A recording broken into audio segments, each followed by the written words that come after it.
Noong umaga ng Father's Day, nakita ko ang isang misteryosong kahon sa labas ng aming pintuan.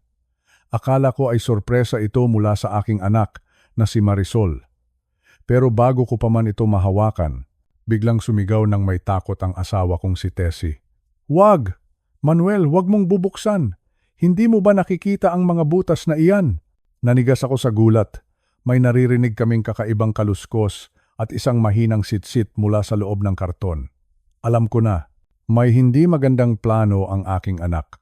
Sa halip na magpadalos-dalos at magpauto, lumingon ako sa aking asawa at mahinahong sinabi, "Tessie, tumawag ka ng pulis. Ngayon din, huwag mong lalapitan ang kahon na iyan." Pagkalipas lang ng 10 minuto, puno na ng mga pulis at eksperto ang aming sala. Hindi niyo paniniwalaan ang nakita namin sa loob ng kahon. Isang buhay na panganib na sadyang ipinadala para sa akin. Isang banta na galing sa sarili kong dugo at laman.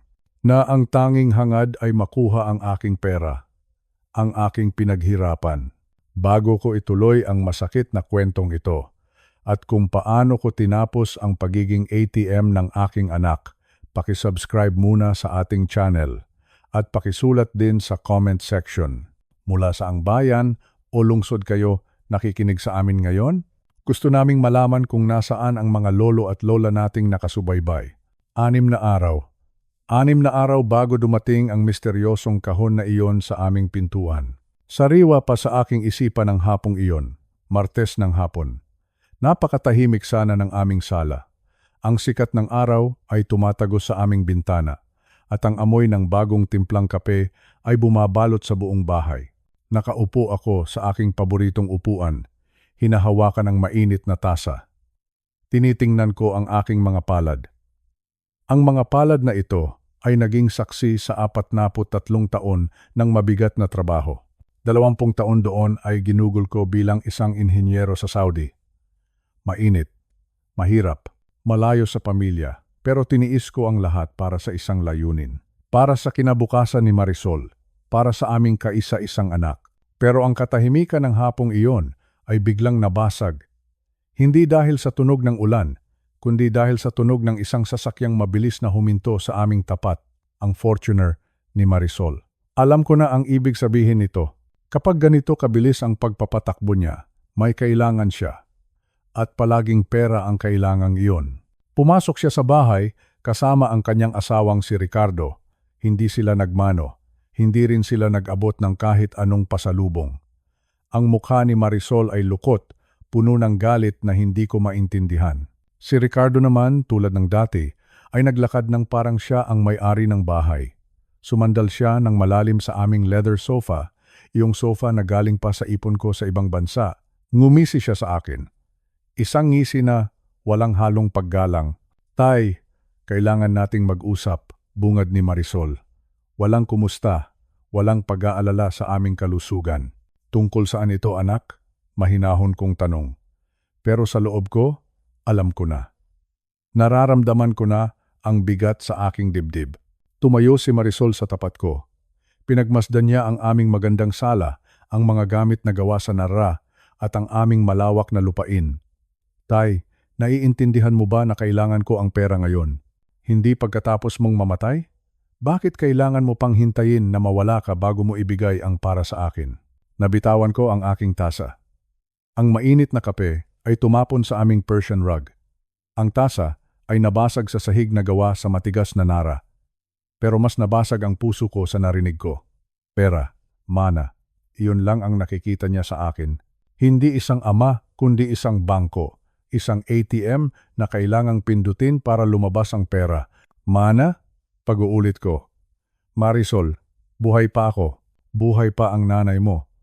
Ang perang iyan ay para sa aming pagtanda. Iyan ang bunga ng 43 taon na pagpapawis ko." Dito na sumingit si Ricardo. "Sige na, Papa Manuel. Nag-iisa lang naman si Marisol na anak mo. Bakit kailangan mo pang ipagkait ang ilang milyon? Marami ka namang naipon, di ba? Tulungan mo na kami. Malulubog kami sa kahihiyan kung hindi kami makakabayad sa mga utang namin." Ang kapal ng mukha ng lalaking ito. Alam ko kung saan nanggagaling ang mga utang na iyon. Noong nakaraang buwan lang, nalaman ko na nagbayad ako ng 250,000 piso, 250,000, para lang sa utang niya sa kasino. At ang mamahaling shopping ni Marisol, ang mga bag na mas mahal pa sa isang buwang sahod ng ordinaryong manggagawa, iyon ba ang tinatawag nilang paghihirap? Lumabas si Tessie mula sa kusina. Hawak niya ang isang basahan para punasan ang natapong kape. Anak, mag-usap tayo ng maayos. Alam mong mahal namin kayo, malambing na sabi ni Tessie. Palaging siya ang tagapamayapa. Palaging siya ang umiintindi. Pero walang awa si Marisol. Humarap siya sa kanyang ina. Maayos? Paano magiging maayos kung nakaupo kayo rito sa milyon-milyong piso habang kami ay nalulunod sa problema? Ibigay mo na ang bahagi ko, Tay. Kailangan namin ang pera para sa aming negosyo at para sa pag-aaral ng mga bata. Negosyo? Alam ko ang totoo. Wala silang negosyo. Ang tanging alam nila ay gastusin ang perang hindi nila pinaghirapan. Tiningnan ko ang aming mga gamit. Ang bawat dekorasyon sa bahay na ito ay may kwento ng sakripisyo. Iyong mga gabing hindi ako nakatulog sa Saudi dahil sa sobrang init. Iyong mga Paskong mag-isa lang ako habang kayo ay nagpapakasaya rito, lahat ng iyon. Ginawa ko para sa iyo, Marisol. Hindi ko ibibigay ang mana mo ngayon, matatag kong sabi. Pinilit kong tumayo kahit sumasakit ang aking mga tuhod. Ang mana ay ibinibigay sa tamang panahon. At sa ngayon, kailangan mong matutong tumayo sa sarili mong mga paa. Doon na lumabas ang tunay na kulay ni Marisol. Ang kanyang boses ay naging matinis, puno ng lason. Kuripot, napakadamot mo. Iniisip mo lang ang sarili mo. Gusto mong makita kaming nagmamakaawa sa iyo dahil doon mo nararamdaman na ikaw ang boss. Makasarili ka, Tay. Napakamakasarili mo. Ang bawat salita niya ay parang latigo na humahagupit sa akin. Makasarili? Ako pa ang makasarili? Matapos ang lahat ng ginawa ko para sa kanya? Mula noong bata siya, wala siyang hiningi na hindi ko ibinigay. Mamahaling damit, kotse, noong 16 na taon siya. Isang kasal na nagkakahalaga ng mahigit 1,000,000 piso. Lahat iyon ay binayaran ko ng walang reklamo. Layas, sabi ko. Mahina lang, pero puno ng diin. Kayong dalawa, lumabas kayo sa bahay ko. Nagulat si Marisol. Hindi siya sanay na tinatanggihan ko siya. Anong sabi mo? Tanong niya. Sabi ko, lumabas kayo. Hindi niyo ako pwedeng bastusin sa sarili kong pamamahay. Kung ang turing niyo sa akin ay pera lang, mas mabuting huwag na kayong magpakita sa akin. Tumayo si Ricardo, masama ang tingin. Magsisisi ka rito, matanda, hindi mo alam kung sino ang kinalaban mo. Ang pamilya, hindi nag-iiwanan, pero ikaw pinili mong talikuran ang sarili mong dugo para sa pera. Tumalikod sila at padabog na lumabas. Narinig ko ang malakas na pagsasara ng pinto. Ang tunog na iyon ay parang dulo ng aming relasyon bilang mag-ama. Napaupo ako muli, nanginginig ang mga kamay. Lumapit si Tessie at niyakap ako ng mahigpit. Pareho kaming umiiyak, hindi dahil sa pera, kundi dahil sa sakit na marinig ang ganoong mga salita mula sa aming kaisa-isang anak. Iyon ang simula. Doon nagsimula ang lahat. Akala ko ay tapos na ang gulo nang umalis sila. Pero hindi ko alam na iyon pa lang ang simula ng isang masamang plano. Isang plano na susubok sa aking pasensya at sa aking pagkatao bilang isang ama. Nang hapong iyon, habang nililinis namin ang basag na tasa sa sahig, isang bagay ang napansin ko. Ang aming picture frame sa altar. Ang litrato namin noong bata pa si Marisol. Nakataob ito. Parang itinalikod ng isang taong puno ng poot. Tiningnan ko ang mukha ng bata sa larawan. Napakaamo, napaka-inosente. Nasaan na ang batang iyon? Kailan siya naging ganito? Kailan naging mas mahalaga ang pera kaysa sa pagmamahal ng magulang? Ang mga tanong na ito ay paulit-ulit na tumatakbo sa isipan ko habang papalubog ang araw. Ang ugat ng gulo ay hindi lang ang pera, kundi ang kasakiman na lumamon sa puso ng aking anak. At doon ko napagtanto na kailangan ko nang maging matatag para sa aking asawa, para sa aming dangal, at para na rin kay Marisol. Dahil kung patuloy ko siyang pagbibigyan, lalo ko lang siyang sisirain. Ang pagmamahal, kung minsan, ay nangangailangan ng masakit na desisyon. at ang desisyong iyon ang magbabago sa aming buhay magpakailanman. Malamig ang simoy ng hangin noong umagang iyon, pero sa loob ng maliit na kusina ni Manuel tila may namumuong bagyo. Hawak ni Manuel ang paborito niyang tasa. Isang lumang tasa na kupas na ang kulay, puno ng mainit na kape. Ito ang sandaling pinakahihintay niya tuwing umaga. Ang katahimikan bago magsimula ang ingay ng mundo. Ngunit ang katahimikan ay biglang bumasag. Sa harap niya, nakatayo ang kanyang anak na si Marisol kasama ang asawa nitong si Ricardo. Hindi sila narito para manggumusta. Alam ni Manuel ang tinging iyan. Iyan ang tingin ng taong may hihilingin. O mas tamang sabihin, may hihingin. Tay, kailangan namin ng pera, diretsahang sabi ni Marisol. Walang paligoy-ligoy, 500,000 piso. Kailangan ni Ricardo para sa puhunan sa itatayo niyang negosyo sa probinsya. Dahan-dahang ibinaba ni Manuel ang kanyang tasa. 500,000 piso. Napakalaking halaga. Sa panahon ngayon, ang bawat sentimo ay pinagtatrabahuhan ng husto. Marisol, anak, mahinahong panimula ni Manuel. Kakaabot ko lang sa inyo ng pera noong nakaraang buwan para sa utang niyo sa kuryente at tubig. Ang pera ko ay para sa gamot ko at sa mga darating na araw na hindi ko na kaya ang sarili ko. Dito na nagbago ang mukha ni Marisol. Ang kanyang boses, na dati ay puno ng lambing noong siya ay bata pa, ay naging matulis at masakit sa tenga. Gamot? Bakit? Mamatay ka na ba bukas, tay? Sabi ni Marisol. Nakatago lang naman ang pera mo sa bangko. Ayaw mo lang kaming tulungan. Ang tawag doon ay pagiging makasarili. Napatigil si Manuel. Makasarili. Ang salitang iyon ay parang isang sampal na dumapo sa kanyang mukha. Makasarili? Bulong ni Manuel sa kanyang sarili. Inulit niya ang salitang iyon sa kanyang isipan. Makasarili. Siya pa ba ang makasarili? Tumingin siya sa kanyang mga palad. Ang mga palad na ito ay magaspang. Ang mga daliring ito ay nanginginig na dahil sa katandaan. Sa loob ng 43 taon, 43 taon siyang nagtrabaho nang walang pahinga. Naalala niya noong siya ay nagtatrabaho pa bilang isang kargador sa pier at kinalaunan ay naging isang hamak na clerk sa opisina. 43 taon, hindi siya bumibili ng bagong barong kung hindi pa butas. Hindi siya kumakain sa labas para lang mabilhan si Marisol ng magandang sapatos sa eskwela. Lahat ng pawis. Lahat ng pagod. Lahat ng puyat ay para sa kinabukasan ng kanyang anak. Tay, huwag ka nang mag-isip ng matagal, singit ni Ricardo na kanina pa nakasandal sa pinto. Para naman ito sa apo mo. Kung magiging matagumpay ang negosyo, mababayaran ka rin namin. Alam ni Manuel ang linyang iyan. Ilang beses na niyang narinig iyan, ngunit wala pang bumabalik kahit isang kusing. Hindi ko maibibigay ang halagang iyan, Marisol, matatag na sabi ni Manuel. Kailangan niyo ring matutong tumayo sa sarili ninyong mga paa. Hindi habang buhay ay narito ako. Doon na sumabog ang galit ni Marisol. Bigla niyang hinampas ang mesa. Sa lakas ng impact, ang tasa ng kape ni Manuel ay nahulog sa sahig. Klang. Nabasag ang tasa.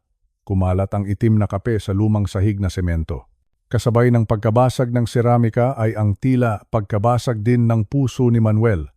Ang tasang iyon ay regalo pa ng kanyang yumaong asawa. Ito ang huling alaala ng respeto at pagmamahal sa bahay na ito. Ang kuripot mo, sigaw ni Marisol. Napakakuripot mo. Tay, pera lang yan. Pero mas mahalaga pa sa iyo kaysa sa sarili mong dugo at laman. Napakakuripot, napakamakasarili. Ang salitang kuripot ay umalingaw-ngaw sa kusina. Kuripot. Pinagmasdan ni Manuel ang kanyang anak. Hindi niya makilala ang babaeng nasa harap niya. Ito ba ang bata na dati ay kinakandungan niya at kinakantahan ng duyan? Bakit ang pagmamahal ay napalitan ng kasakiman? Tumayo si Manuel. Kahit nanginginig ang kanyang tuhod, pinilit niyang magpakatatag. Tumingin siya ng diretso sa mga mata ni Marisol at pagkatapos ay kay Ricardo na nakangisipan ng bahagya. 43 taon, panimula ni Manuel. Ang kanyang boses ay mababa pero puno ng autoridad. 43 taon kong ibinigay ang lahat para sa iyo, Marisol. Noong nag-aaral ka, noong ikinasal ka, hanggang sa nagkaanak ka. Ako ang sumasagot sa lahat. Huminto siya sandali para huminga ng malalim. Ngunit, ngayon ko napagtanto na nagkamali ako. Sa sobrang pagbibigay ko, nakalimutan kong turuan kayo ng respeto. Nakalimutan kong ituro sa inyo ang halaga ng paghihirap. Ano bang sinasabi mo, Tay? Pagalit na tanong ni Marisol. Ang sinasabi ko, sabi ni Manuel, habang itinuturo ang pinto. Ay tapos na ang usapan. Hindi na ito tungkol sa pera, tungkol ito sa pagkatao nyo. Tumingin si Manuel sa basag na tasa sa sahig. Ang tasang ito parang ang respeto nyo sa akin. Nabasag na. At kahit anong gawin nyo, hindi nyo na ito mabubuo pa. Nanlaki ang mga mata ni Marisol. Hindi siya sanay na sinasagot ng ganito ng kanyang ama. Palagi kasing mapagbigay si Manuel. Palaging oo, palaging sige. Lumayas kayo, madiing sabi ni Manuel. Ano? Tay, bahay namin ito. Hiyaw ni Marisol. Hindi, sagot ni Manuel. Bahay ko ito. Ako ang nagbayad ng bawat hollow block at semento dito. Ako ang nagpakasakit para magkaroon kayo ng masisilungan. Pero dahil wala na kayong respeto sa may-ari ng bahay na ito, wala na rin kayong karapatang manatili rito. Tay, nagbibiro ka lang, di ba? Singit ni Ricardo, na ngayon ay tila kinakabahan na. Hindi ako nagbibiro, sabi ni Manuel.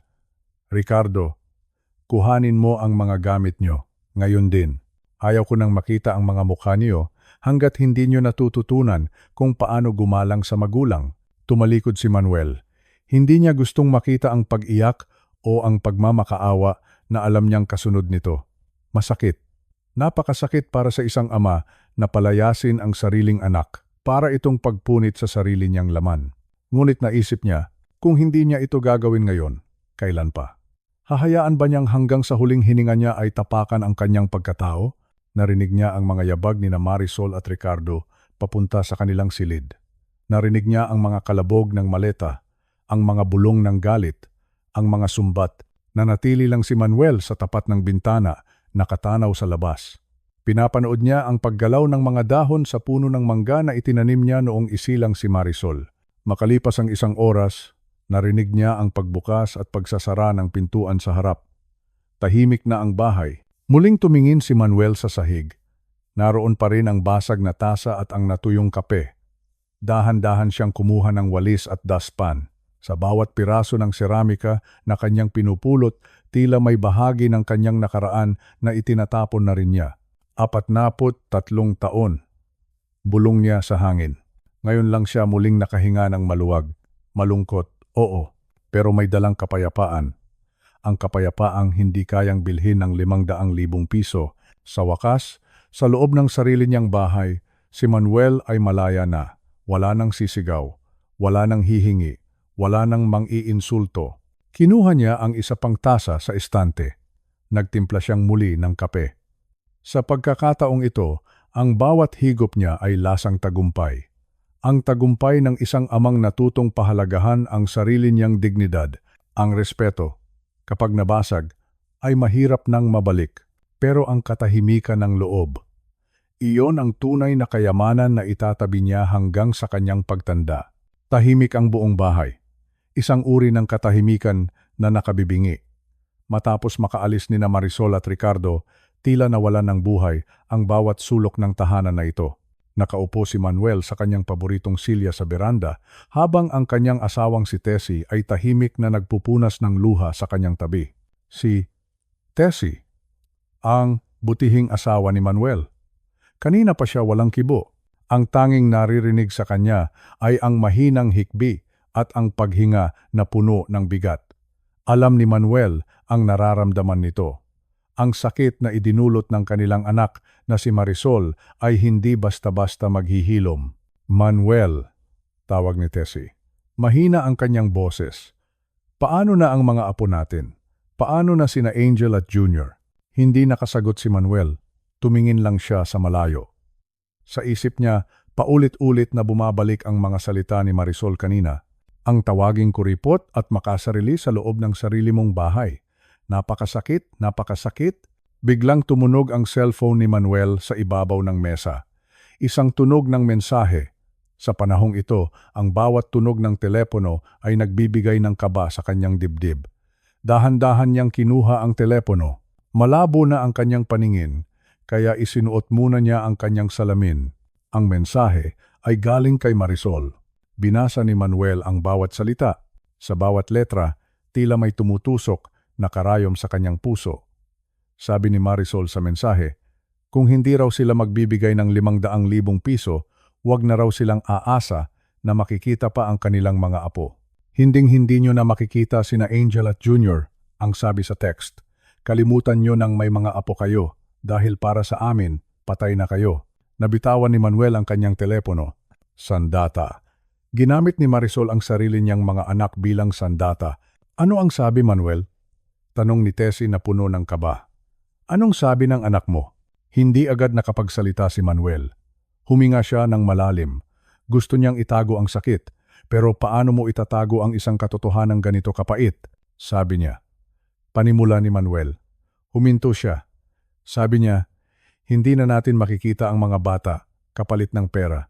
500,000 piso o ang mga apo natin. Napahagulgol si Tessie.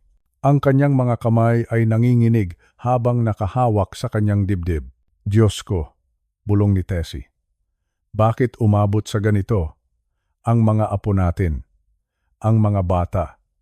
Wala silang kinalaman dito. Naalala ni Manuel si Angel, ang 7 taong gulang na apo na palaging yumayakap sa kanya tuwing darating siya mula sa palengke. Naalala niya ang amoy ng buhok nito, ang tawa nito na parang musika sa kanyang pandinig. Naalala rin niya si Junior, ang bunsong apo na mahilig sumama sa kanya sa pagdidilig ng mga halaman. Ang maliit na batang iyon na palaging humihingi ng pasalubong na tinapay o biskwit. Para sa mga senior na katulad ni Manuel at Tessie, ang mga apo ang kanilang buhay. Ang mga apo ang nagbibigay ng kulay sa kanilang pagtanda. Ang bawat ngiti ng mga bata ay sapat na para makalimutan ang rayuma at ang pagod ng katawan. Pero ngayon, ang mga ngiting iyon ay may presyo na 500,000 piso. Mapanakit, bulong ni Manuel sa sarili. Mapanakit ang sarili nating dugo. Inisip ni Manuel, saan ba siya nagkamali?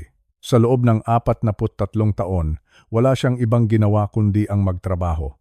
Inisip niya ang bawat sentimo na itinabi niya. Inisip niya ang mga gabing hindi siya nakatulog para lang masiguradong may pagkain sa mesa si Marisol noong bata pa ito.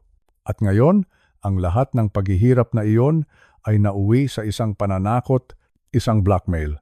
Manuel, ibigay na natin, sabi ni Tessie habang umiiyak. Ibigay na natin ang pera. Hindi ko kayang hindi makita ang mga bata. Mamamatay ako sa lungkot, Manuel. Ibigay na natin ang hinihingi nila. Tumingin si Manuel sa kanyang asawa. Nakita niya ang desperasyon sa mga mata nito. Alam niya ang pagmamahal ni Tessie sa mga apo. Pero alam din ni Manuel ang katotohanan. Tessie, mahinahong sabi ni Manuel, isipin mo ng mabuti. Kung ibibigay natin ang pera ngayon, sa tingin mo ba ay hihinto sila? Sa tingin mo ba ay hindi na nila muling gagamitin ang mga bata para makuha ang gusto nila sa susunod? Tumahimik si Tessie. Alam niya sa loob-loob niya na tama si Manuel. Ang pera ay mauubos, Tessie, patuloy ni Manuel. Pero ang respeto, kapag hinayaan nating tapakan, hinding-hindi na natin mababawi. Ginigipit tayo ng sarili nating anak. Ginagawa niyang negosyo ang pagmamahal natin sa mga apo. Napakasakit isipin. Ang pagmamahal ng lolo at lola na dapat ay libre at busilak ay ginagawang panukat sa pera. Sa kulturang Pilipino, ang mga apo ay itinuturing na kayamanan. Mas mahal pa nga raw ng mga lolo at lola ang kanilang apo kaysa sa sarili nilang mga anak. At alam na alam iyan ni Marisol. Alam niya kung saan ang mahinang bahagi ng puso ng kanyang mga magulang. Tinamaan niya ang pinakamasakit na bahagi. Bakit? Tanong muli ni Manuel sa kawalan. Bakit kailangang maging ganito kalupit? Naalala ni Manuel noong nakaraang Pasko. Masaya silang lahat. Kumakain ng hamon at keso de bola, nagtatawanan. Sino ang mag-aakala na pagkalipas lang ng ilang buwan, ang parehong mga taong iyon ang maglalayo sa kanila sa kanilang mga apo? Naisip ni Manuel ang mga bata. Siguradong hinahanap sila ni na Angel at Junior. Siguradong nagtataka ang mga bata kung bakit bigla silang umalis sa bahay ng kanilang lolo. "Lolo, nasaan ka na?" Tila naririnig ni Manuel ang boses ni Junior sa kanyang isipan. Napapikit si Manuel. Gusto niyang sumigaw. Gusto niyang bawiin ang lahat ng sinabi niya kanina para lang muling mayakap ang mga bata. Pero may isang bahagi ng kanyang pagkatao ang nagsasabing kailangan niyang magpakatatag. Kailangan niyang ituro kay Marisol na ang pamilya ay hindi isang transaksyon. "Hindi tayo susuko sa pananakot, Tessie," madiing sabi ni Manuel. "Mahal natin ang mga apo natin. Mahal na mahal natin sila. Pero hindi tayo pwedeng maging bihag ng sarili nating anak." Tumayo si Manuel at lumapit kay Tessie. Niyakap niya ang kanyang asawa. Dalawang matanda na naghahanap ng lakas sa isa't isa. Ang kanilang mga puso ay puno ng pait, pero ang kanilang dignidad ay nananatiling buo. "Magdarasal tayo," bulong ni Manuel. Magdarasal tayo na balang araw maliwanagan si Marisol, na makita niya na ang perang hinihingi niya ay walang halaga kumpara sa pagmamahal na sinisira niya. Sa labas, nagsimula ng dumilim. Ang mga bituin ay unti-unting lumalabas sa langit. Ngunit para kina Manuel at Tessie, ang gabing ito ang pinakamahaba at pinakamadilim na bahagi ng kanilang buhay. Ang pinakamasakit na dagok ay hindi ang pagkawala ng pera. Hindi rin ang pagpapaalis sa anak sa bahay. Ang pinakamasakit na dagok ay ang malaman na ang mga batang mahal mo ay ginagawang panlaban sa iyo. Sandata. Isang napakatalim na sandata. Ngunit sa gitna ng dilim, alam ni Manuel na kailangan niyang manindigan para sa kanyang sarili, para kay Tessie, at higit sa lahat, para sa kinabukasan ng kanyang mga apo na balang araw ay maiintindihan din ang lahat. Ang pag-ibig ng isang lolo ay hindi nasusukat sa pera. At hindi rin ito pwedeng ikulong sa isang banta. Tahimik silang naupo sa dilim, naghihintay ng bukas, habang ang bawat tibok ng kanilang puso ay nananabik sa yakap ng mga apo na pansamantalang ipinagkait sa kanila. Bumalik ang lahat sa kasalukuyan. Ang katahimikan ng gabi sa aming barangay ay biglang nabulabog. Ang dati ay mapayapang sala namin ni Tessie, ngayon ay punong-puno ng mga tao. May mga pulis, may mga eksperto mula sa wildlife specialist. At sa labas ng aming bakod, naririnig ko ang bulungan ng mga kapitbahay na nag-uusisa. Nakaupo kami ni Tessie sa isang sulok ng sala. Nakahawak siya ng mahigpit sa aking braso. Ang kanyang mga kamay ay kasing lamig ng yelo. Alam ko, natatakot siya. Kahit ako, sa edad kong ito, ay nakararamdam ng kakaibang kaba. Isang uri ng kaba na hindi ko naramdaman sa loob ng 43 taon kong pagtatrabaho. Sa gitna ng aming sala, naroon ang kahon. Ang mahiwagang kahon na nagpabago sa takbo ng aming gabi. Isang pulis, si Officer Santos, ang lumapit sa amin. Mababa ang kanyang boses.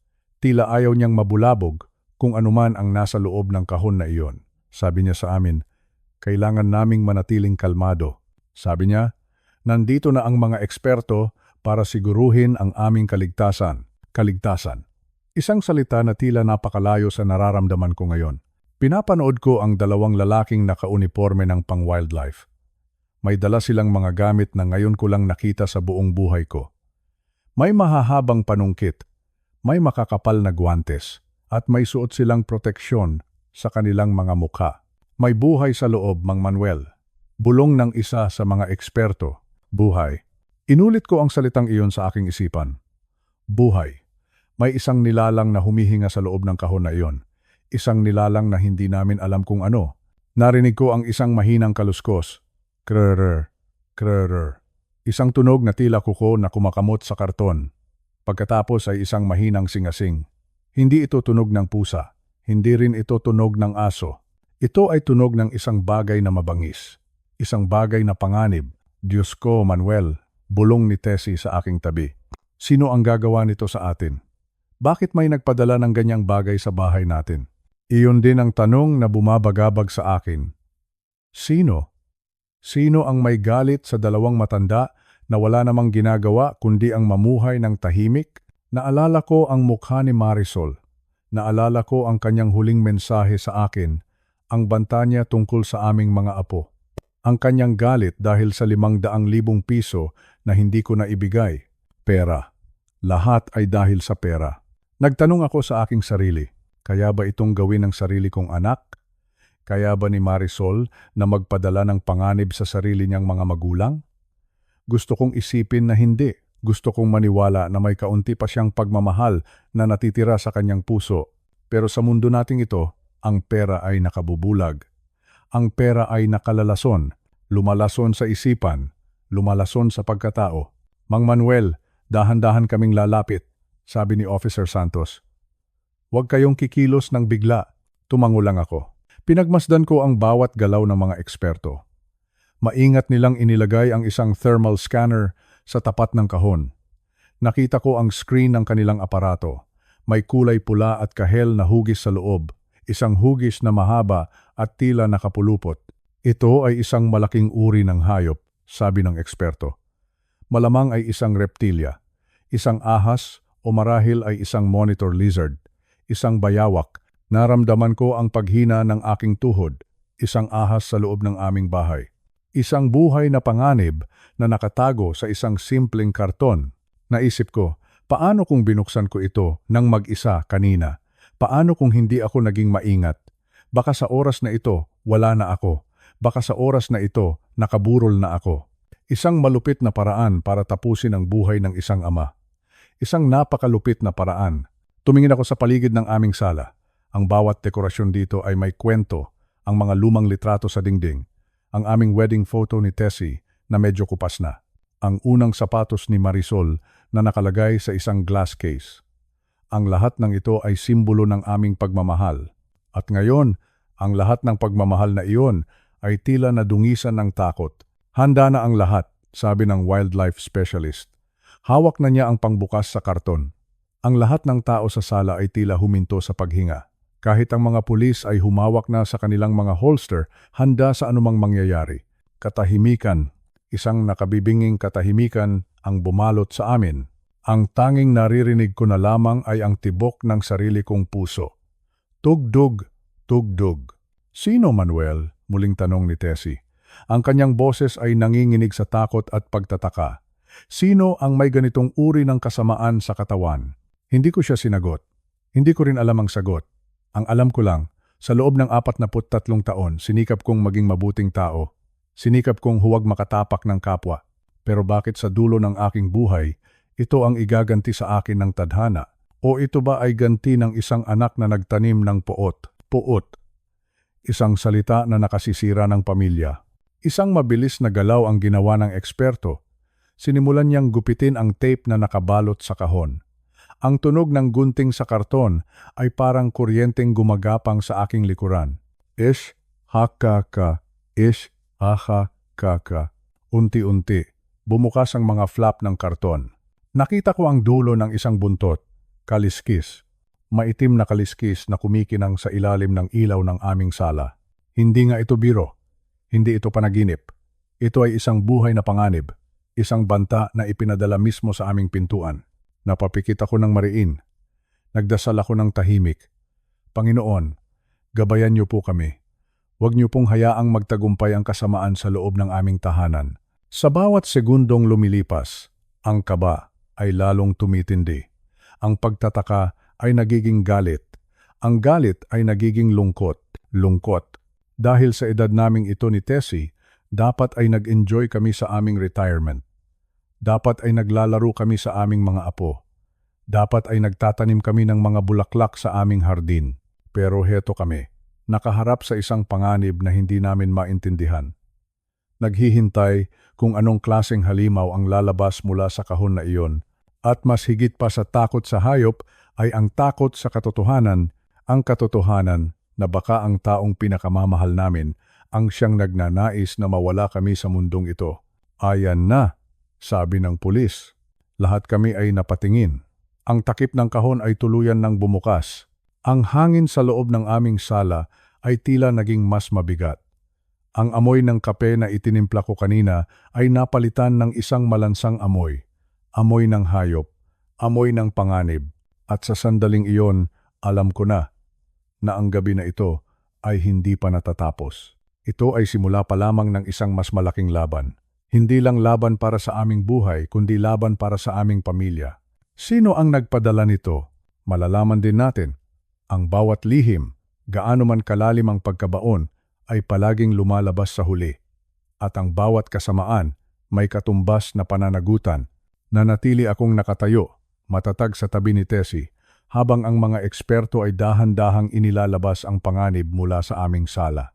Ang aming sala na dati ay puno ng tawanan, ngayon ay saksi sa isang pagtatraidor na hinding-hindi ko makakalimutan. Ang buong sala ay binalot ng isang uri ng katahimikan na nagpapabigat sa dibdib. Walang sinuman ang nangahas na gumalaw. Kahit si Tessie ay napahinto sa kanyang pag-iyak, nakatingin kaming lahat sa gitna ng silid. Dahan-dahan. Napakabagal ng bawat galaw ng wildlife specialist.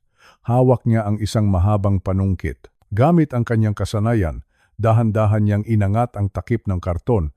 Doon na bumulaga ang katotohanan. Mula sa loob ng madilim na kahon, isang mahabang katawan ang unt-unting lumabas. Ito ay isang ahas. Isang ahas na may habang 3 futan. Maitim ang kulay nito, ngunit kumikinang ang mga kaliskis sa ilalim ng ilaw ng aming bombilya. Narinig ko ang mahinang sing-asing ng hayop, isang tunog na nagpatayo ng lahat ng balahibo sa aking katawan. Huwag kayong gagalaw, bulong ng eksperto. Ito ay isang uri ng ahas, na bagaman hindi kasing lason ng iba, ay sapat na para magdulot ng matinding panganib.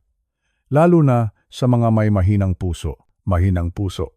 Inulit ko ang mga salitang iyon sa aking isipan. Mahinang puso. Alam ng lahat na ako ay may maintenance para sa aking puso.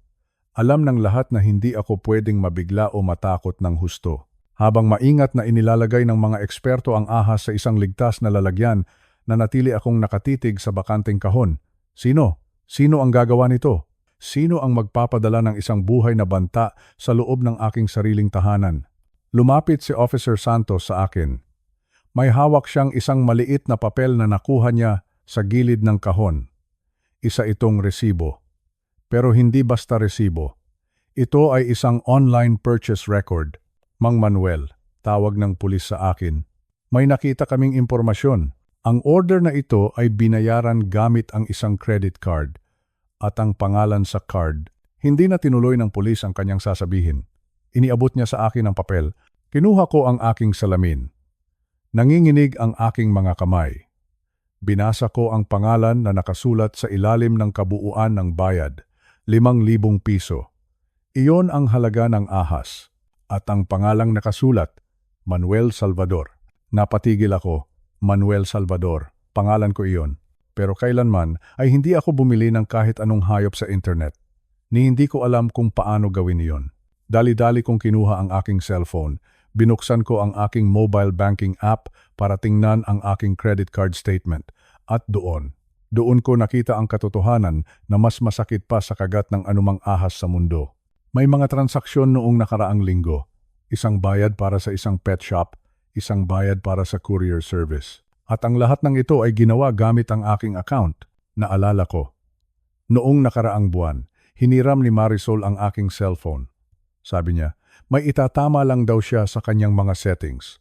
Dahil mahal ko ang aking anak, ibinigay ko sa kanya ang lahat ng aking password. Nagtiwala ako. Napakalaki ng tiwala ko.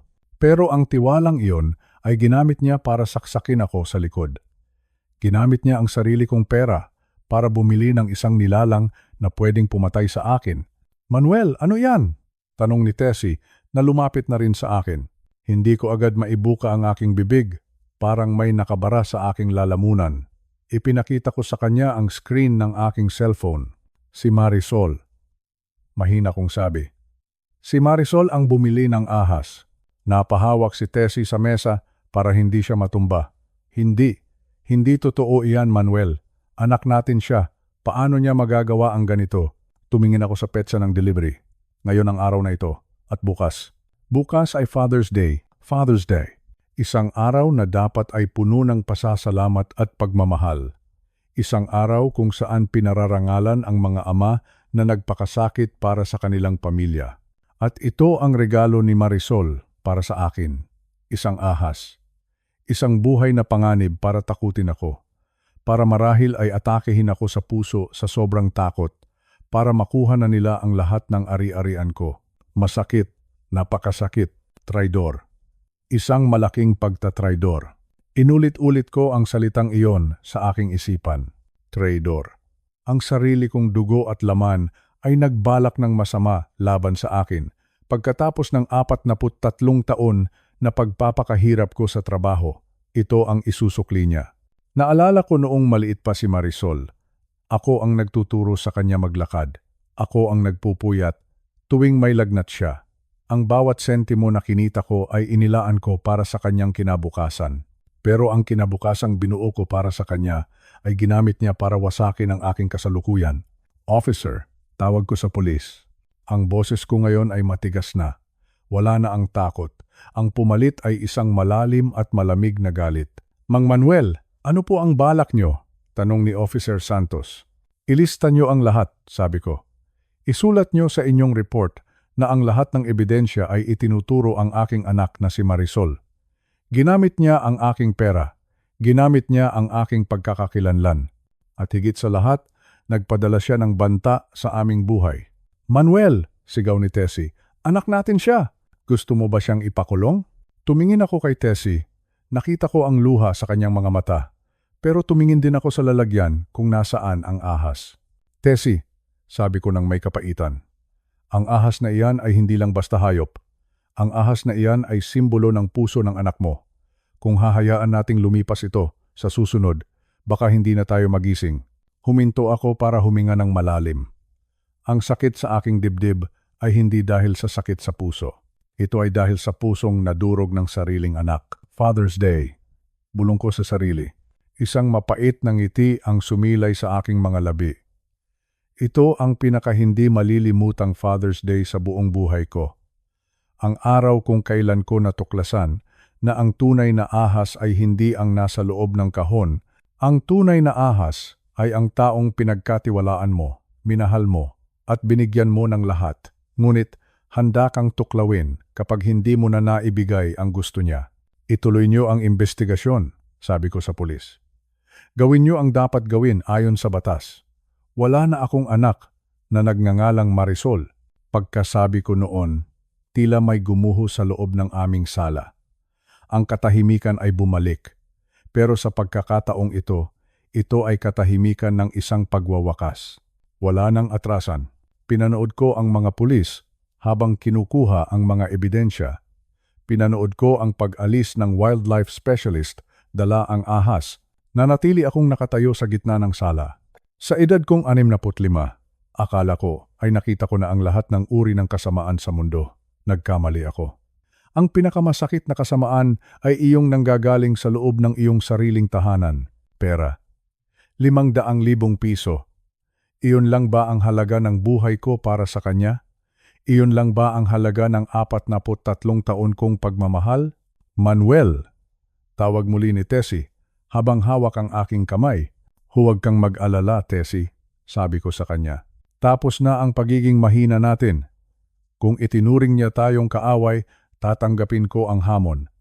Pero hinding-hindi ko nahahayaan na saktan niya pa tayo muli. Sa gabing iyon, habang ang buwan ay nakasilip sa aming bintana, alam ko na magbabago na ang lahat. Ang aming tahanan ay hindi na muling magiging katulad ng dati. Ang traidor na regalo ay nabuksan na. At kasabay nito, nabuksan din ang aking mga mata sa katotohanan. Ang pagmamahal ng magulang ay walang hanggan, pero ang respeto ay dapat na pinaghihirapan. At si Marisol, nawala na sa kanya ang huling pagkakataon na tawagin akong ama. Katahimikan. Iyon ang tanging naiwan sa aming sala. Isang malungkot at malamig na katahimikan habang hinihintay namin ang pagdating ng umaga ng Father's Day. Isang araw na hindi para sa pagdiriwang, kundi para sa paniningil. Umalis na ang mga pulis. Nakaalis na rin ang mga eksperto na kumuha sa ahas. Ang aming sala, na kanina lang ay parang isang eksena sa pelikula, ay muling binalot ng katahimikan, pero hindi ito ang katahimikang nagbibigay ng kapayapaan. Ito ay katahimikang mabigat. Isang katahimikang tila sumasakal sa akin. Nakatitig ako sa aking cellphone na nasa ibabaw ng mesa. Ang screen nito ay madilim, pero sa loob nito ay naroon ang ebidensya ng pagtatraidor ng aking sariling anak. Manuel, tawag ni Tessie sa akin, huwag mo nang ituloy. Masakit na ang ulo mo. Baka tumaas ang presyon mo. Tumingin ako sa aking asawa. Nakita ko ang takot sa kanyang mga mata. Pero sa pagkakataong ito, mas matimbang ang kailangan kong gawin kaysa sa takot. Kailangan kong marinig ang boses niya. Kailangan kong malaman kung hanggang saan ang kayang gawin ng taong binuo ko ang kinabukasan sa loob ng 43 taon. Dahan-dahan, kinuha ko ang telepono. Hinanap ko ang pangalan ni Marisol sa aking mga contact. Marisol, ang aking panganay. Ang aking prinsesa noong bata pa siya. Pinindot ko ang tawag. Isang ring, 2 ring, 3 ring. Bawat tunog ay parang tibok ng puso na nanggagaling sa kailaliman ng lupa. Sa pang-4 na ring, sinagot niya ang tawag. "Hello, Tay," sabi ni Marisol. Ang boses niya ay malambing. Masyadong malambing. Isang uri ng lambing na alam kong may itinatagong lason sa ilalim. "Bakit ka napatawag ng ganitong oras? Akala ko ay natutulog na kayo ni nanay." Huminga ako ng malalim. Pinilit kong maging kalmado. "Marisol, nakatanggap ako ng regalo," sabi ko. Maingat ang bawat salita ko. Isang kahon. Dumating dito sa bahay kanina. Natahimik ang kabilang linya ng ilang sandali. Pagkatapos, narinig ko ang kanyang mahinang pagubo. "Ah, iyon ba?" "Opo, Tay. Advance Father's Day gift namin iyon ni Ricardo. Nagustuhan mo ba ang sorpresa namin?" Sorpresa. Inulit-ulit ko ang salitang iyon sa aking isipan. Sorpresa. Isang sorpresa na pwedeng pumatay sa akin. Isang sorpresa na ang layunin ay takutin ako hanggang sa bumigay ang aking puso. "Bakit, Marisol?" tanong ko. "Bakit ganoong uri ng regalo ang ipinadala mo? Alam mo ang kalagayan ko. Alam mong may sakit ako sa puso." Dito na nagbago ang tono ng kanyang boses. Nawala ang lambing. Napalitan ito ng isang malamig at mapang-uyam na tono. Sinabi niya sa akin na masyado raw akong seryoso. Sabi niya, gusto lang daw nilang bigyan ako ng excitement sa aking matandang buhay. Sabi pa niya, kung natatakot daw ako, ibig sabihin lang ay marami akong itinatago. "Pera lang naman ang hinihingi namin, Tay," sabi ni Marisol. 500,000 piso. Napakaliit na halaga para sa kaligtasan niyo. Kung ibinigay niyo agad, di sana ay masayang handaan ang matatanggap niyo, hindi ba? Habang nagsasalita si Marisol, may narinig akong ingay sa background. Isang tawa. Isang tawang kilalang-kilala ko. Tawa ni Ricardo. Iyon ay isang tawa ng panunuya. Isang tawang puno ng pang-uuyam. Narinig ko si Ricardo na nagsasabi sa likuran, tiyak na napaigtad ang matanda sa takot. Siguradong nagtatakbo iyan sa banyo at tumawa silang dalawa. Ang sarili kong anak at ang kanyang asawa, pinagtatawanan ang kanilang amang muntik ng mapahamak dahil sa kanilang kasakiman. Sa sandaling iyon, may kung anong bagay ang nabasag sa loob ko.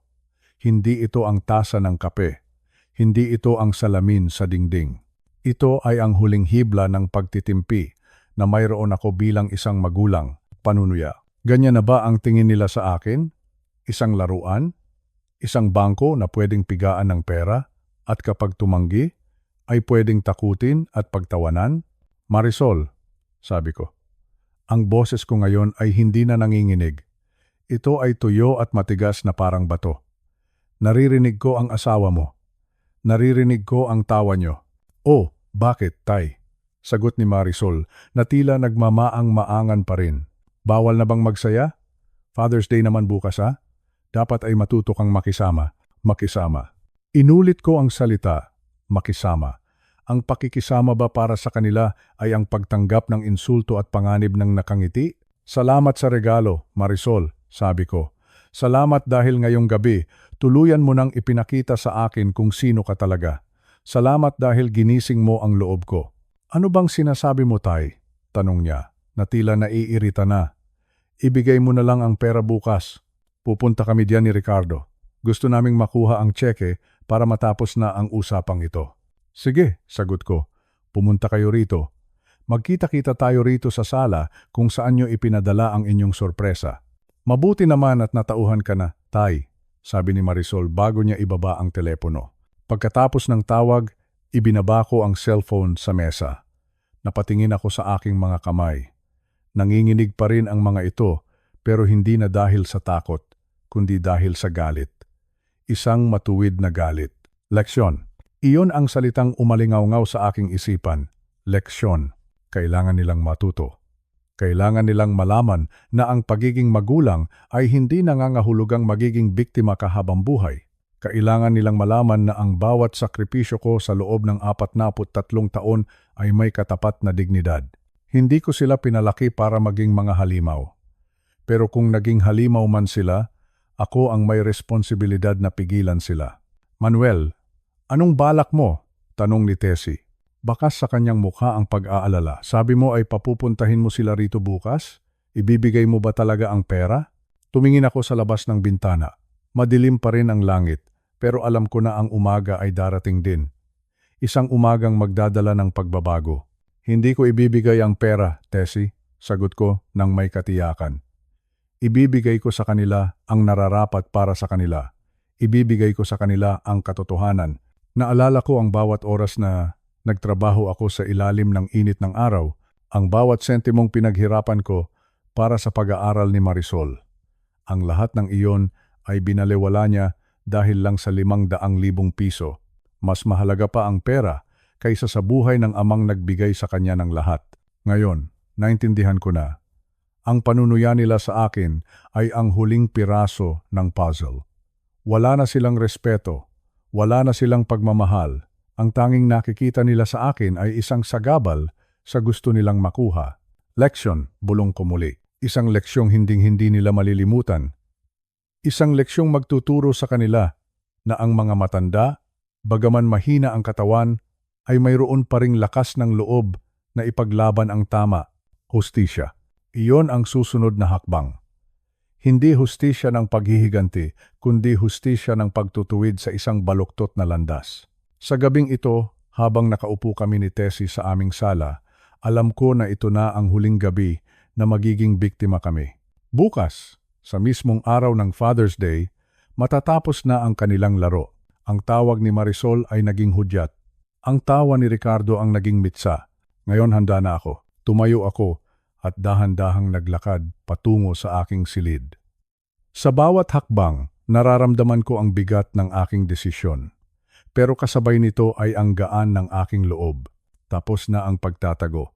Tapos na ang pagbibigay ng pagkakataon sa mga taong ayaw magbago. Bukas, malalaman nila kung ano ang tunay na ibig sabihin ng paggalang sa magulang. Bukas, ang tawa ng panunuya ay mapapalitan ng paniningil ng katotohanan. Matutulog ako ngayong gabi ng may plano.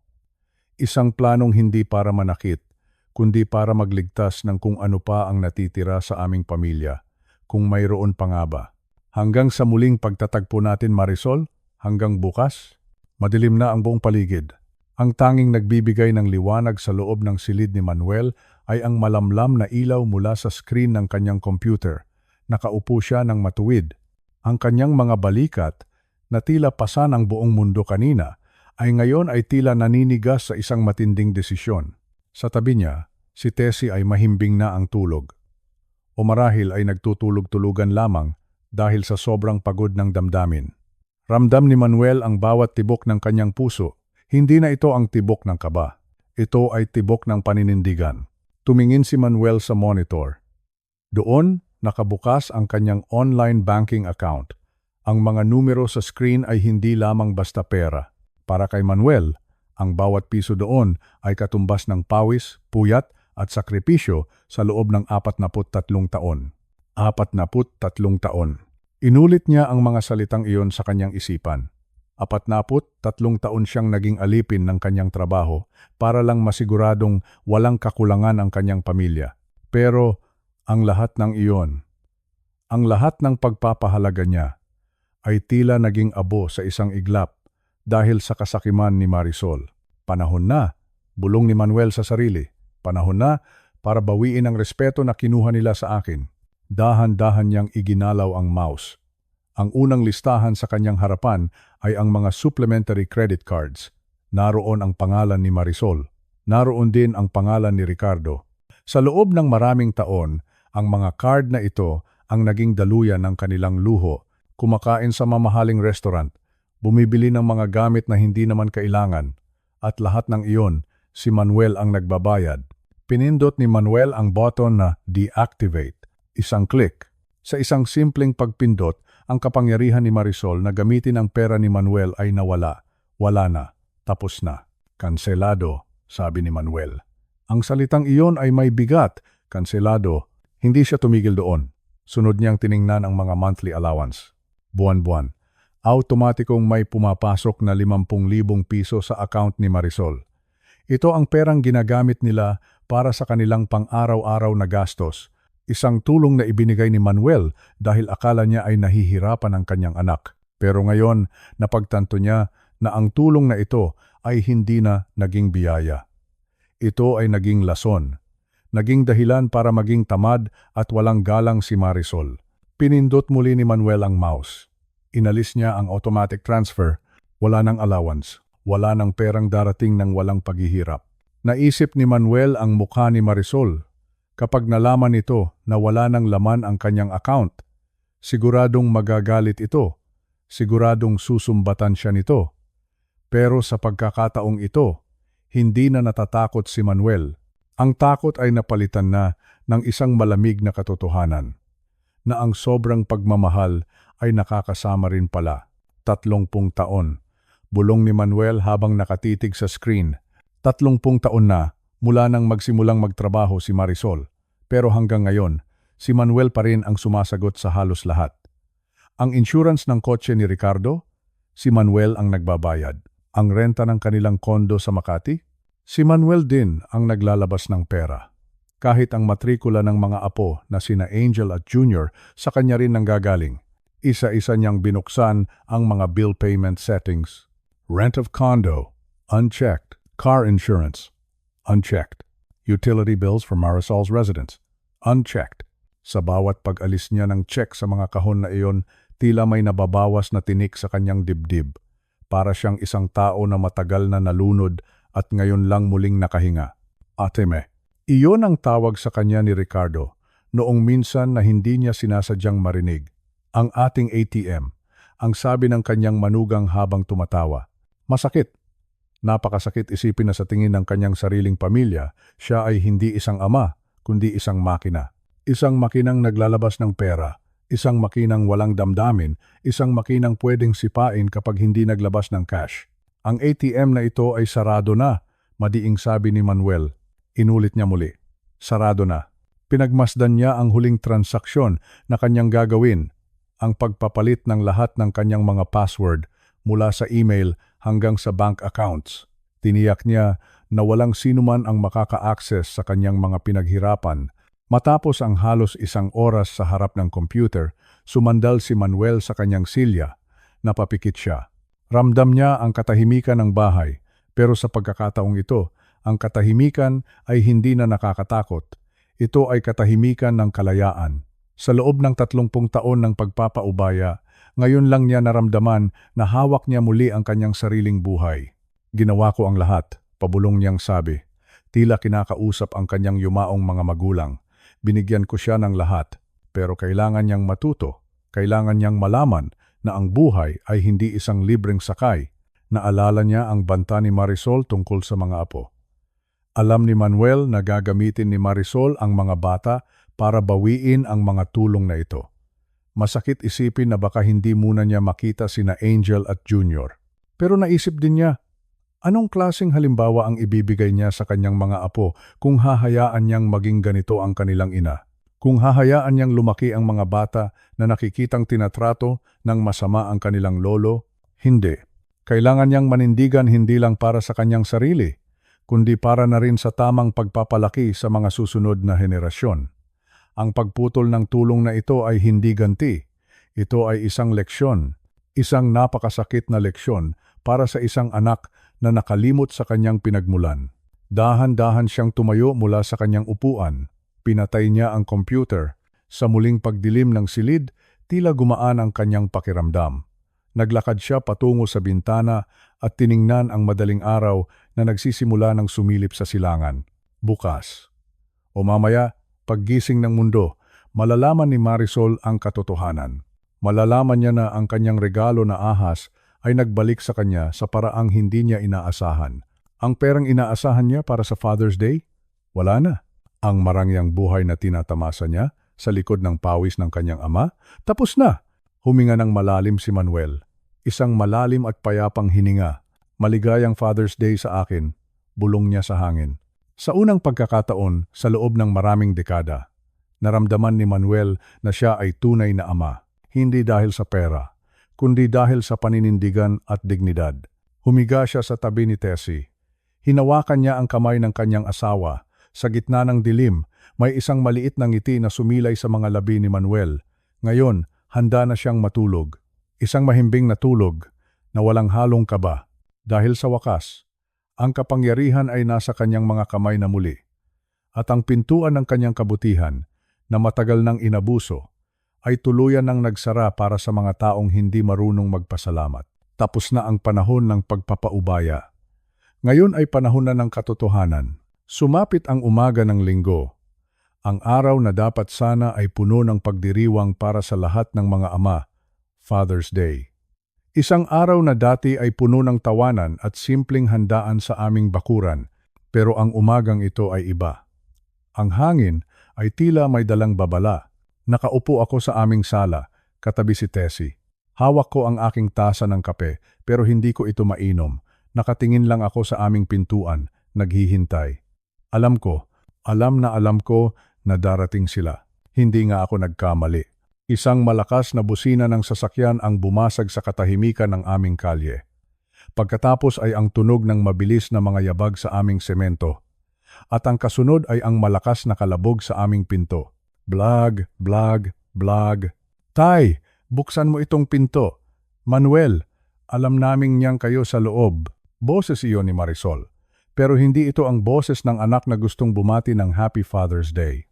Ito ay boses ng isang taong nawalan ng katinuan dahil sa galit. Kasunod nito ay ang boses ni Ricardo na nagsisisigaw tungkol sa mga credit card na hindi na gumagana. Dahan-dahan akong tumayo, pinigilan ako ni Tessie sa braso, nakita ko ang takot sa kanyang mga mata, nanginginig ang kanyang mga labi. Sabi niya sa akin, "Huwag ko na raw buksan ang pinto." Sabi niya, "Hayaan na lang natin silang magsisigaw doon hanggang sa mapagod sila." Pero umiling ako. Sabi ko kay Tessie, kailangan itong matapos. Ngayong araw na ito, kailangang matapos ang lahat. Binuksan ko ang pinto, pero nanatili ang screen door na nakakandado. Doon ko sila nakita. Si Marisol, gusot ang damit at magulo ang buhok. Ang kanyang mukha ay mapula sa galit. Sa likod niya, si Ricardo ay pabalik-balik ang lakad, parang isang hayop na naghahanap ng mabibiktima. "Bakit mo ginawa iyon, Tay?" Sigaw ni Marisol sa harap ng aking mukha. "Pumunta ako sa grocery kanina para mamili. Alam mo ba ang hiyang inabot ko? Na-decline ang card ko. Lahat ng card ko hindi gumagana. Pati ang allowance namin, bakit nawala? Tiningnan ko lang siya, hindi ako kumikibo." "Sumagot ka!" Muling hiyaw ni Marisol. Sabi niya, wala na raw silang pambayad sa kuryente. Sabi niya, paano na raw ang renta sa kondo nila sa susunod na buwan? Sinumbatan niya ako. Sabi niya, napakasama ko raw na ama para hayaang maghirap ang sarili kong anak sa gitna ng krisis. Pinakinggan ko ang bawat salita niya. Napakasakit. Napakasakit marinig na ang tanging halaga ko sa kanya ay ang pera sa aking bangko. Wala siyang tinanong tungkol sa nararamdaman ko. Wala siyang tinanong tungkol sa ahas na ipinadala niya kagabi. Ang tanging nasa isip niya ay ang kanyang luho, ang kanyang pera. Tapos na ang lahat? Marisol, mahinahon kong sabi. Anong tapos? Singit ni Ricardo mula sa likuran. Sabi ni Ricardo, obligasyon ko raw na tulungan sila dahil matanda na ako at wala naman daw akong pagkakagastusan ng pera ko. Sabi pa niya, kung hindi ko raw ibabalik ang access sa mga account, hinding-hindi ko na makikita ang mga anak nila. Doon na muling ginamit ang paborito nilang sandata, ang aking mga apo. Tay, seryoso ako, sabi ni Marisol habang dinuduro ako sa likod ng screen door. Isang hakbang mo pa na mali at kalimutan mo nang may apo ka. Hinding-hindi mo na mayayakap sina Angel at Junior. Sasabihin ko sa kanila na namatay ka na. Sasabihin ko sa kanila na ikaw ang dahilan kung bakit kami naghihirap. Napatigil ako. Tila huminto ang mundo sa paligid ko. Angel, Junior, inulit-ulit ko ang mga pangalan nila sa aking isipan. Sila ang buhay ko. Sila ang dahilan kung bakit ako bumabangon sa umaga. Ang isipin na hindi ko na sila makikita ay parang pagtanggal ng hininga sa aking katawan. Nakita ni Marisol ang pag-aalinlangan sa aking mga mata. Ngumisi siya. Akala niya ay nanalo na siya. Sabi niya, "O ano? Ibigay mo na ang tseke. 500,000 piso. Ngayon din. At baka hayaan ko pa kayong makita ang mga bata sa birthday ni Angel." Huminga ako ng malalim. Tumingin ako kay Tessie na nasa likod ko. Umiiyak na siya ng tahimik. Pagkatapos, tumingin ako ng diretso sa mga mata ni Marisol. "Marisol," panimula ko. Ang boses ko ay matatag, higit na matatag kaysa kanina. "Mahal ko sina Angel at Junior," sabi ko sa kanya. "Higit pa sa buhay ko. Pero ngayong araw na ito, napagtanto ko ang isang bagay. Isang napakasakit na bagay." Huminto ako sandali. Naisip ko ang paraan ng pagpapalaki ni Marisol sa mga bata. Naisip ko kung paano niya ginagamit ang mga bata para makuha ang gusto niya. Mas mabuti nang hindi ko sila makita, sabi ko ng dahan-dahan. Nanlaki ang mga mata ni Marisol. "Ano? Mas mabuti nang hindi ko sila makita," inulit ko ang aking mga salita, "kaysa lumaki sila sa ilalim ng iyong manipulasyon. Kaysa lumaki sila na nakikita ang kanilang ina na ginagawang negosyo ang pagmamahal. Ayokong lumaki silang katulad mo, Marisol. Ayokong matutunan nila na ang pamilya ay tungkol lang sa pera." "Wala kang utang na loob," sigaw ni Marisol. "Ako pa? Ako pa ang wala niyan?" Tanong ko sa kanya. 43 taon akong nagpakasakit para sa iyo. 43 taon kong ibinigay ang lahat. Pero sapat na iyon. Ang pag-ibig ko sa mga apo ko ay hindi pwedeng maging mitsa ng aking pagkatao. Sabi ko sa kanya, kung gusto niyang ilayo ang mga bata, sige. Sabi ko, pananagutan niya iyon sa harap ng Diyos. Pero hinding-hindi ko nahahayaan na gamitin niya ako. Hinding-hindi ko nahahayaan na maging bihag ako ng sarili kong pagmamahal. "Umalis na kayo," madiing sabi ko. "Hindi kami aalis dito nang walang pera," hiyaw ni Ricardo. "Kung hindi kayo aalis," sabi ko habang kinukuha ang aking telepono. "Tatawagan ko ang pulis." Narito pa si Officer Santos sa kabilang kanto. "Alam nila ang tungkol sa ahas na ipinadala nyo kagabi. Gusto nyo bang doon tayo mag-usap sa presinto?" Natahimik silang dalawa. Ang tapang sa kanilang mga mukha ay biglang napalitan ng kaba. Alam nilang seryoso ako. Alam nilang may ebidensya ako. "Napakasama mo, Tay," bulong ni Marisol. Pero sa pagkakataong ito, may halong takot ang kanyang boses. "Pagsisisihan mo ito. Pagsisihan mo ang araw na ito." "Hindi, Marisol," sagot ko habang dahan-dahang isinasara ang pintuang kahoy. Ngayong araw na ito, sa wakas, ay nakahinga na ako ng maluwag. Isinara ko ang pinto. Click! Ikinandado ko ito ng mahigpit. Narinig ko pa ang ilang mga mura mula sa labas. Narinig ko ang pagharurot ng kanilang sasakyan palayo at pagkatapos, ang katahimikan. Bumalik ako sa upuan at niyakap si Tessie. Humahagulgol siya sa aking balikat, sabi niya. "Paano na raw ang mga bata?" sabi niya. "Mamimiss daw niya ang mga apo natin." "Hayaan mo muna, Tessie," bulong ko sa kanya. "Kung itinalaga ng Diyos na makita natin sila, gagawa siya ng paraan. Pero sa ngayon, kailangan nating iligtas ang sarili natin. Kailangan nating bawiin ang ating kapayapaan." Kapayapaan. Isang salita na kay tagal naming hindi naramdaman. Tumingin ako sa bintana. Ang araw ay mataas na sa langit. Ang mga ibon ay nagkakantahan sa aming puno ng mangga. Isang normal na Father's Day para sa ibang tao. Pero para sa akin, ito ang araw ng aking kalayaan. Masakit isiping kailangang humantong sa ganito.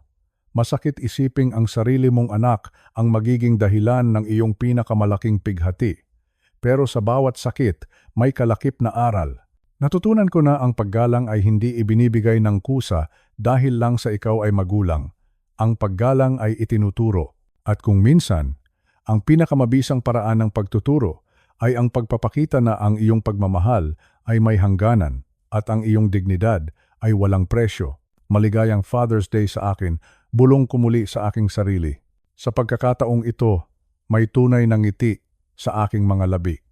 Hindi dahil masaya ako sa nangyari, kundi dahil sa wakas, naramdaman ko na ako ay sapat na. na ang buhay ko ay hindi nasusukat sa kung magkano ang maibibigay ko, kundi sa kung gaano ko kayang panindigan ang tama. Tumayo ako at nagtimpla ng panibagong kape. Sa bawat higop ko, nararamdaman ko ang init na bumabalot sa aking pagkatao. Ang bagyo ay lumipas na, at sa likod nito, isang bagong umaga ang naghihintay para sa amin ni Tessie. Tahimik, payapa, at higit sa lahat, malaya. Lumipas ang ilang linggo matapos ang bagyong yumanig sa aming tahanan. Ngayon, ang sikat ng araw na pumapasok sa aming bintana ay tila mas maliwanag. Mas masarap na ring langhapin ang hangin. Wala na ang bigat sa dibdib. Wala na ang kaba na baka may dumating na hindi inaasahang regalo. Nakaharap ako ngayon sa aming hapagkainan kasama ang aming abogado na si Attorney Margaret. Isang matalinong babae na may malambot na puso para sa mga matatandang katulad namin. Sa harap ko ay may mga dokumentong kailangan kong lagdaan. Ito ang mga papel na magsisilbing bakod ng aming katahimikan. Mang Manuel, sabi sa akin ni Attorney Margaret habang inaayos ang kanyang salamin. Sa pamamagitan ng trust fund na ito, makakasiguro po kayo. Ang pera nyo ay dadaan sa isang bangko at diretsong mapupunta sa edukasyon ni na Angel at Junior. Walang sinuman ang makakahawak nito, kahit ang kanilang mga magulang. Tumingin ako kay Tessie. Nakita ko ang isang maliit na ngiti sa kanyang mga labi. Alam ko ang iniisip niya. Ang aming mga apo. Ang mga batang wala namang malay sa kasakiman ng kanilang ina. Edukasyon. Inulit ko ang salitang iyon sa aking isipan. Edukasyon. Iyon ang tanging pamana na gusto kong iwan sa aking mga apo. Gusto kong makatapos sila ng pag-aaral nang hindi kailangang magmakaawa sa kahit kanino. Gusto ko silang maging mabuting tao. Salamat, Attorney. Margaret. Sabi ko habang dahan-dahang inilalagay ang aking lagda sa huling pahina. Kinuha rin namin ang tinatawag na restraining order. Isang utos mula sa korte na nagsasabing hindi pwedeng lumapit sina Marisol at Ricardo sa amin. Masakit. Napakasakit na kailangang gumamit ng batas para lang hindi kasaktan ng sarili mong anak. Pero sabi ko sa aking sarili, ito ay hindi para sa parusa. Ito ay para sa proteksyon. Proteksyon. Kailangan naming protektahan ang natitira naming mga taon sa mundong ito. Sa edad naming 65 pataas, ang tanging hangad na lang namin ay ang mamuhay ng walang takot. Pagkaalis ni Attorney Margaret, lumabas kami ni Tessie sa aming munting hardin. Dito, ang mga halaman ay nagsisimula na ring mamulaklak. Kinuha ko ang pandilig at dahan-dahang binasa ang mga tuyong lupa. Manuel, tawag sa akin ni Tessie. Ano ang iniisip mo? Tumingin ako sa langit. Iniisip ko na sa wakas. Malaya na tayo, Tessie. Ang 43 taon kong pagtatrabaho, sa wakas ay nagbunga na rin ng tunay na kapayapaan. Kapayapaan. Isang salitang kay sarap pakinggan. Kapayapaan. Hindi na kami maghihintay ng tawag na puno ng panunumbat. Hindi na kami mag-aalala kung may sapat pa ba kaming pera para sa aming gamot dahil sa mga hininging luho ng iba. Ang bawat sentimo na itinabi ko ay para na sa aming dalawa ni Tessie at para sa magandang kinabukasan ng aming mga apo. Alam ko, hindi magiging madali ang mga susunod na araw. May mga oras na hahanapin ko pa rin ang tawa ni na Angel at Junior. Pero alam ko rin na ginawa ko ang tama. Ang pagmamahal ay hindi pananabutahe. Ang pagmamahal ay hindi pananakot. Ang tunay na pagmamahal ay ang pagtuturo ng tama, kahit na ito ay masakit. Naupo kami ni Tessie sa aming lumang bench sa ilalim ng puno ng mangga. Nagtimpla siya ng kape, isang tasa para sa akin at isa para sa kanya. Walang basag na seramika, walang natapon na kape. Tanging ang mainit na usok at ang mabangong amoy ng barako ang namamayani. Sa dapit hapong ito, nahanap namin ang tunay na kayamanan. Hindi ito ang 500,000 piso. Hindi ito ang bahay o ang lupa. Ang tunay na kayamanan ay ang paggalang sa sarili. Ang dignidad ng isang matanda na tumangging maging biktima, pikit mata kong ninanamnam ang katahimikan. Sa wakas, ang aming kwento ay mayroon ng magandang pagtatapos. Isang bagong simula kung saan ang bawat araw ay isang biyaya. Isang biyayang puno ng proteksyon, pagmamahal at kapayapaan. Salamat sa Diyos. Sa wakas, kami ay nakauwi na sa aming tunay na tahanan. Ang tahanan ng isang pusong malaya.